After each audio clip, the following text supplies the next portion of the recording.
해봐야 무엇하느냐, 수술 너무 힘든데 라고 얘기하시지만 강하게 말씀드리는 건 완치를 목표로 하자. 수술로 완치를 한번 목표로 해보자. 수술하고 나서 내가 왜 이 수술을 받았을까라고 걱정하시거나 막 뭔가 저한테 불만을 표시하거나 그런 분은 한 분도 없어요.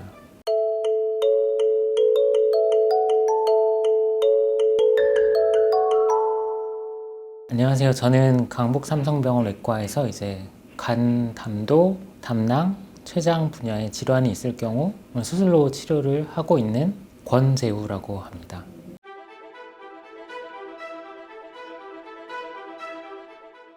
사실 이제 췌장암을 자각할 수 있는 증상은 명확하게 말씀드릴 수는 없고요. 요즘 제일 흔히 발견되는 건 사실 무증상으로 오시는 환자분들이 많습니다. 검진을 통해서 아니면 다른 병이 있어가지고 검사를 하다가 CT나 MRI를 촬영하게 되면서 우연하게 췌장암을 발견하는 경우가 가장 많고요.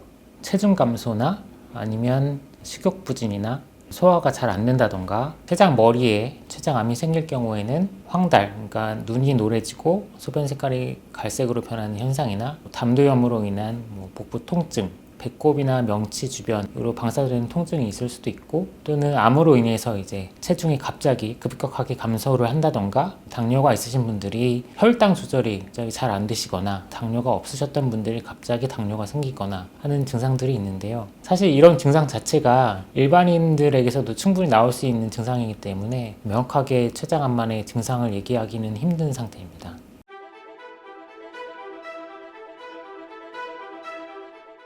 췌장암의 원인이라고 딱 밝혀져 있는 것도 사실은 없고요.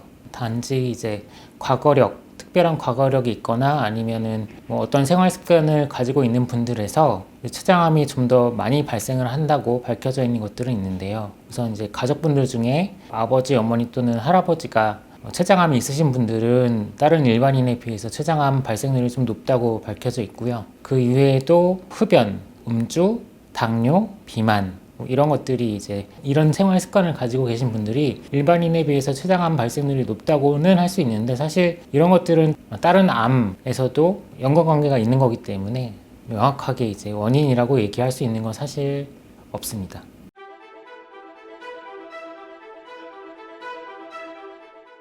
췌장암이 다른 암들에 비해서도 훨씬 예후가 안 좋은 암이라는 게 가장 큰 특징이고요. 2018년 국가암정보센터에서 발표한 자료에 따르면 췌장암이 발생률은 우리나라의 7위, 사망률은 5위입니다. 그 이유는 이제 암이 발생하면 사망 환자가 좀 더 높다는 얘기고요. 그만큼 다른 암들에 비해서 예후가 좀 안 좋다. 5년 생존율은 12.6%로 발표가 돼서 모든 이제 10대 암 중에서도 가장 생존율은 꼴찌인 암이다 라고 말씀드릴 수 있습니다. 발생률이 높진 않지만 아까 말씀드린 바와 같이 증상이 특별하게 있지 않고 발견이 쉽지 않기 때문에 발견하고 나서라도 수술까지 가는 비율은 10명 중에 2명, 다른 암들에 비해 상당히 독한 암이라고 말씀드릴 수 있습니다.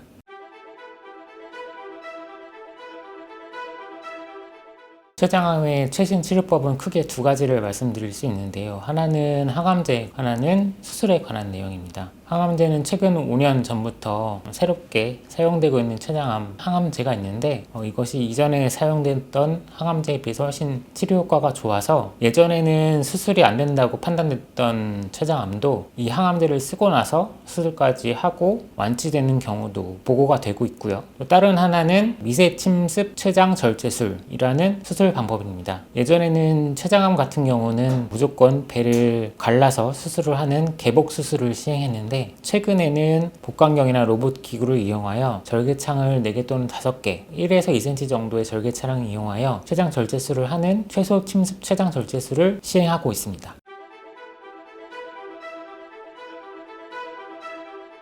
수술 자체가 참 힘든 과정이고요. 항암제만으로도 췌장암이 완치될 수 있으면 참 좋을 텐데, 좋은 항암제가 개발이 돼서 췌장암의 크기를 줄이고 다른 장기로의 전이를 줄이는 효과는 분명히 예전보다 좋아졌는데요. 완치를 위해서는 췌장에 발생한 암의 근치적 절제는 아직까지는 반드시 필요한 실정입니다. 그래도 예전과 다른 점이 있다면 췌장암은 수술만 하고 항암 치료는 하지 않는 경우가 있었는데요. 최근에는 췌장암 자체를 전신 질환이라고 판단을 해서 췌장암 1기라도 반드시 항암 치료를 권고하고 있습니다. 그리고 실제적으로 췌장을 밀기도 항암 치료를 하고 나서 생존율이나 치료 성적이 훨씬 좋아졌다는 보고가 있고요. 보통 항암제를 쓰게 되면 최소 6개월, 일단 기본적으로 효과가 있는 기간이라고 생각을 하는데 수술 전에 6개월을 다 사용하는 경우는 흔치는 않고요. 항암제를 쓰면서 췌장암이 크기가 줄어드는지 반응 평가를 하고 적절한 시점이 됐을 때 항암 치료 기간 중간에 중단을 하고 수술을 시행하고 남아있는 기간에 다시 항암제를 투여해서 항암제 투여 기간을 완료하고요. 그 이후에 지속적인 추적 관찰을 하게 됩니다.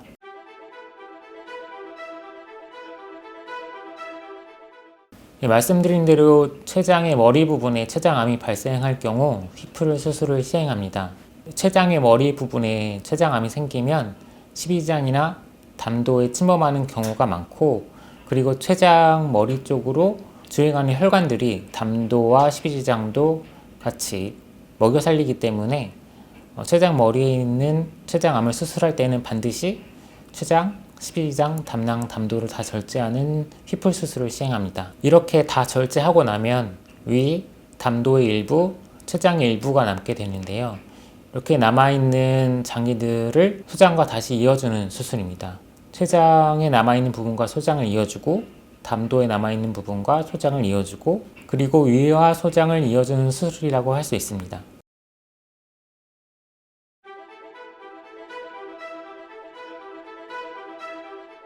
최소 침습 췌장 절제술은 복강경이나 로봇 기구를 사용하여 췌장을 절제하는 모든 수술을 통칭합니다.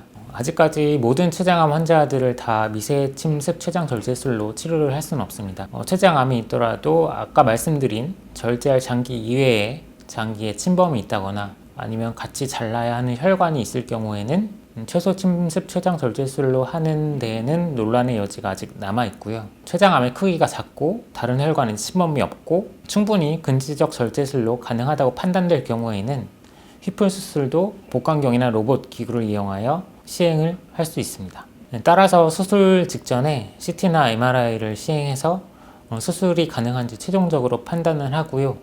때에 따라서는 복강경이나 로봇 수술을 하다가 개복으로 전환해야 되는 경우도 있습니다. 하지만 복강경이나 로봇 수술로 환자를 치료할 경우에 개복 수술에 비해 통증이 적고 입원 기간이 더 짧고 환자가 일상생활로 복귀하는 데 더 짧은 시간이 걸린다고 보고되고 있고요.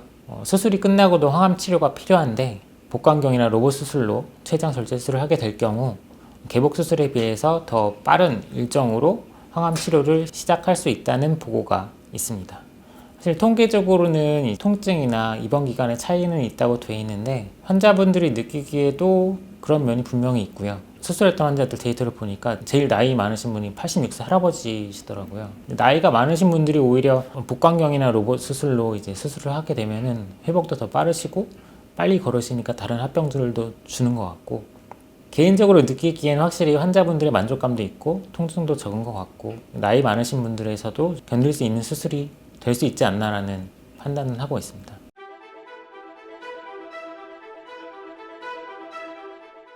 사실 최소 침습 췌장 절제술이 의사한테는 좀 힘듭니다. 왜냐하면 수술 시간도 더 오래 걸리고요. 손으로 직접 하는 게 사실 더 간편하고 빠르기 때문에 환자들 위해서 이제 하는 거거든요. 혈관에 있는 건 사실 없는데 이제 췌관이랑 소장을 이어야 되거든요. 근데 췌관의 그 직경이 짧게는 1mm, 보통은 3mm, 긴 분은 뭐 1cm가 되는 경우도 있지만 그건 흔치 않고 보통은 한 3mm 전후로 보통 얘기하는데 참고 하는 거예요. 그냥 힘들지만 참고 통증이 적고 입원 기간도 짧고 회복도 빠르고 항암 치료까지 가는 기간도 줄어들고 이런 게 있기 때문에 제가 수술하면서 편하다고 느끼는 거는 오히려 더 적고요. 수술 자체는 더 개복 수술보다는 힘든 수술이지만 그래도 이 수술을 잘 마치고 나면 더 어렵고 힘든 수술이만 잘 마치고 나면 환자분들이 확실히 더 회복도 빠르고 통증도 적으시고 환자분들의 만족감이 있으세요. 내가 이 수술을 받았다라는 만족감이 있으시기 때문에 참고 하는 겁니다.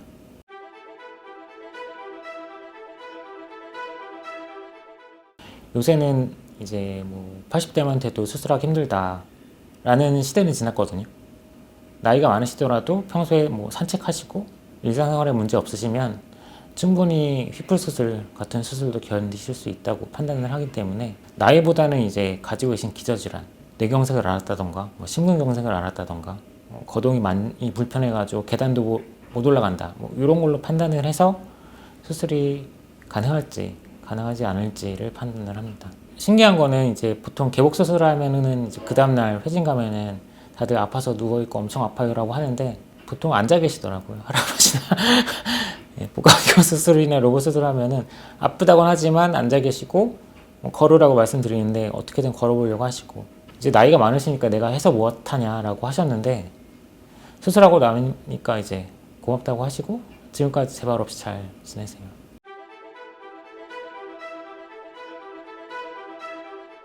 수술이 불가능한 분들 같은 경우는 항암 치료를 해야 된다 하지만 항암 치료만으로도 증상이 좋아지거나 하는 경우가 있고 일상생활도 하시면서 항암 치료 하시는 분들이 있기 때문에 너무 걱정 마시고 하시고 부작용이랑 항암제가 잘 듣는 거랑은 약간 다른 얘기예요. 부작용이 있다고 항암제가 잘 듣는 게 아니고 부작용이 약하다고 항암제가 안 듣는 게 아니라 똑같은 약을 써도 어떤 분들은 부작용이 하나도 없는 분들도 있고요. 용량을 줄여도 엄청 힘들어하시는 분들이 있죠. 그래서 그거는 환자분들마다 다르기 때문에 일단 힘들면 그때 중단해도 되니까 일단 시작은 해보시자고 말씀드리고요. 수술도 이제 췌장암 수술할 때는 해봐야 무엇하느냐 수술 너무 힘든데 라고 얘기하시지만 강하게 말씀드리는 건 완치를 목표로 하자 라고 말씀드리고 수술을 하죠. 10명 중에 2명만 수술이 가능한데 그 안에 들었으니까 운이 좋으시다. 일단 이렇게 운이 좋은데 중간에서 중단하기 너무 아깝다. 수술로 완치를 한번 목표로 해보자 라고 하셔가지고 수술하고 나서 내가 왜 이 수술을 받았을까라고 걱정하시거나 막 뭔가 저한테 불만을 표시하거나 그런 분은 한 분도 없어요.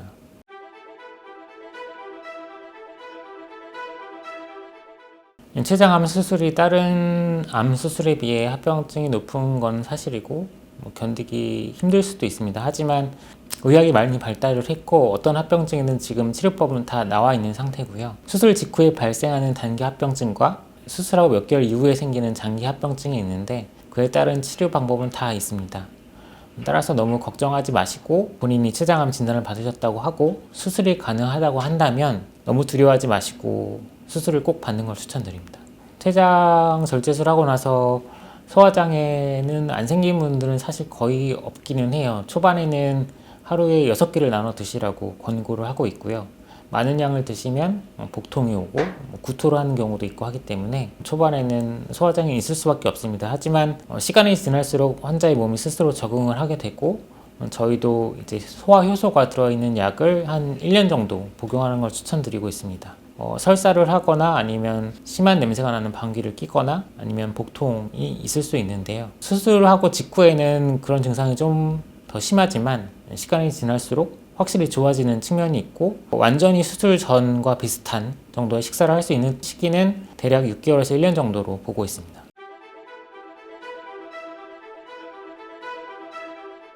췌장암이 생김으로써 췌장 기능이 떨어져가지고 당뇨가 생기는 경우가 있는 거고요. 췌장암에 대해서 수술을 하고 나면은 췌장에서 인슐린을 생성하는 능력이 줄어들기 때문에 당뇨가 발생하는 확률이 높아집니다. 하지만 모든 환자에서 당뇨가 발생하는 건 아니고 보고에 따르면 20% 정도 에서 발생을 하고 있고요. 최두 12지장 절제술 그리고 히플 수술 같은 경우는 수술한 환자들의 10%에서는 당뇨가 오히려 좋아지는 경우도 있습니다. 그 이유는 12지장을 절제를 하기 때문에 히플 수술이라는 게 12지장을 절제하는 수술인데 12지장이라는 게 비만 또는 당뇨와 연관되어 있다는 보고가 여럿 있고요. 따라서 최근에 비만 수술 중에 12지장 우회술이라는 수술도 있습니다. 히플 수술을 받는다고 모두 당뇨가 생기진 않고요.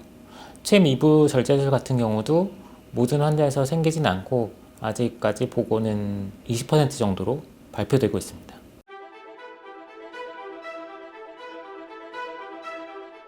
췌장암 예방법이 있으면 참 좋겠지만 사실 이거는 다른 암들과는 크게 다르진 않고요. 금주, 금연, 비만하지 않도록 운동하시고 건강한 삶을 유지하는 것이 가장 추천할 만한 방법이라고 할 수 있습니다. 가족 중에 췌장암이 있다고 해서 검진을 시행하는 경우는 사실 흔치 않습니다.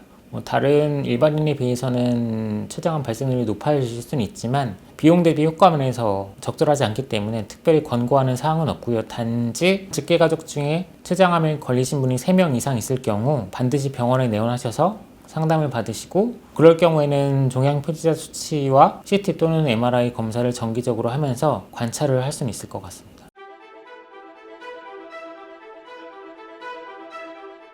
사실 환자들에게 듣는 말이 췌장암에 걸리면 다 죽는다. 수술해봐야 무효하고 항암 치료해봐야 무효하느냐 라는 얘기를 많이 듣는데요. 수술이든 항암 치료든 환자분이 지내실 수 있는 생존 기간을 더 늘릴 수 있는 건 확실히 맞고요. 그리고 수술이 안 되더라도 항암 치료만으로도 환자분들의 생존 기간을 늘릴 수 있고 삶의 질 또한 더 좋아질 수 있습니다. 치료를 받을 경우에 부작용 때문에 걱정하시는 분들이 많은데요. 췌장암에서 쓰이는 항암제에 대한 부작용을 치료하는 약제 또한 많이 개발되어 있고, 따라서 항암 치료를 받으면서도 일상생활을 하시는 환자들이 상당히 많기 때문에 너무 걱정하지 마시고 적극적인 치료를 받으시는 걸 권해드립니다.